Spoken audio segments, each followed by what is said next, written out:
So I want to talk a little defense. Touchdowns always sort of draw more attention than tackles. And we certainly have talked a lot about some of the great offensive players we've seen this year. Among those, Kiefer Sibley. We've certainly given Kiefer his due. Cash McCollum, Junior Thornton, Jaden Porter at Lorena, plenty of others. But I'm curious, who is a player or maybe two on the defensive side of the ball that you've walked away from a game and said, man, yeah, I'm impressed with that guy? Well, I could give you a whole list from like a bunch of different places. You talk about Lorena, and Lucas Ragsdale has really stepped up for them. I feel like defensively, they kind of dropped off from where they might have been last season. And not that they're still not good, but a lot of the reason why they've been successful on defense this season is because of Lucas Ragsdale. I mean, he's got 140 tackles, and that's third most in Central Texas. Yeah. Only behind Gatesville's Lawson Mooney and Hillsboro's Esri and Emery, who I haven't seen play, but like looking at those numbers, it's pretty impressive. Yeah, Ezra and Emery, I will just jump in here.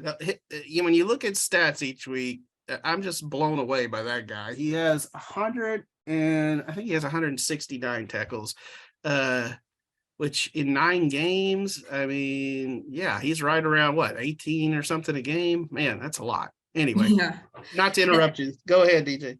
Yeah, no, and then just like other names that come to mind, like out in West, Zane Harper and even Easton Paxton, Zane Harper has 12 sacks and Easton's got 5 interceptions, and that's most in Central Texas as well.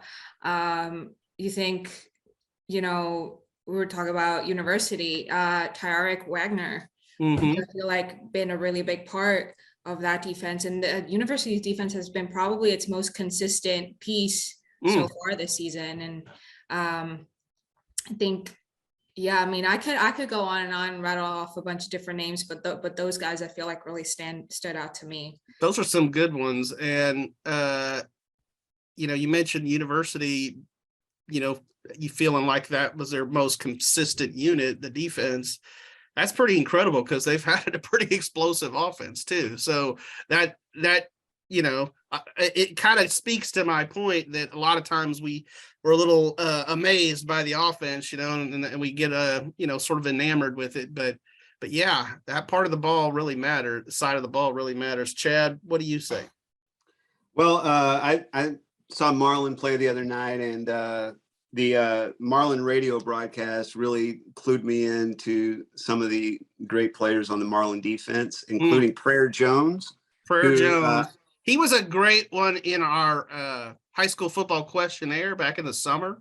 He had some really good answers. I like. Well, he made the state meet in the shot put. He did last year. And as the Marlin Bulldog radio broadcaster, whose name escapes me, I'll get that on the podcast next week, because he was the all-time great. I was so entertained and enjoyed watching the game with him last week.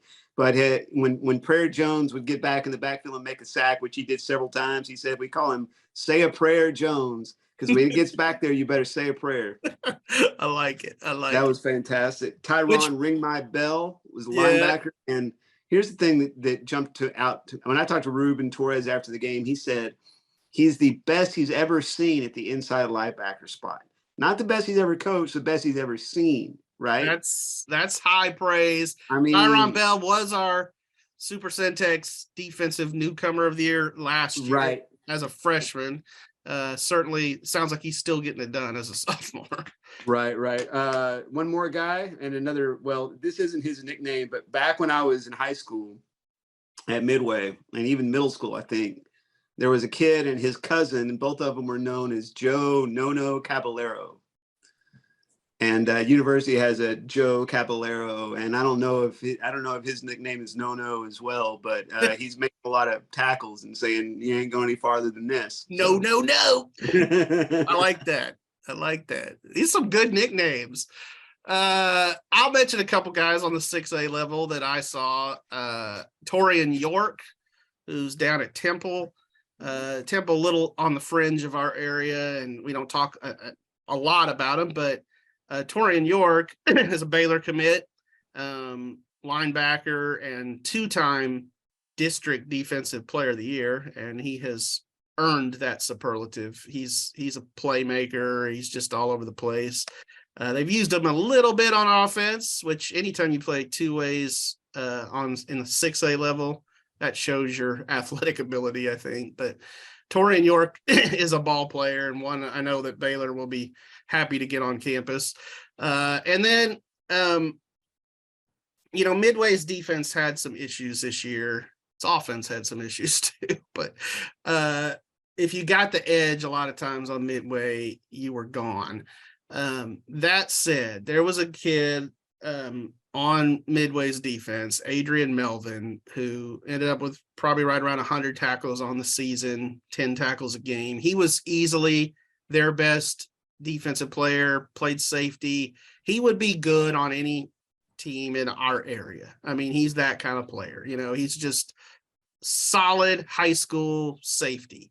Will he get a lot of college looks? I don't think probably on the D1 level because of his size. But I do feel like he's got a chance to play somewhere. And Adrian Melvin's season definitely deserves a mention.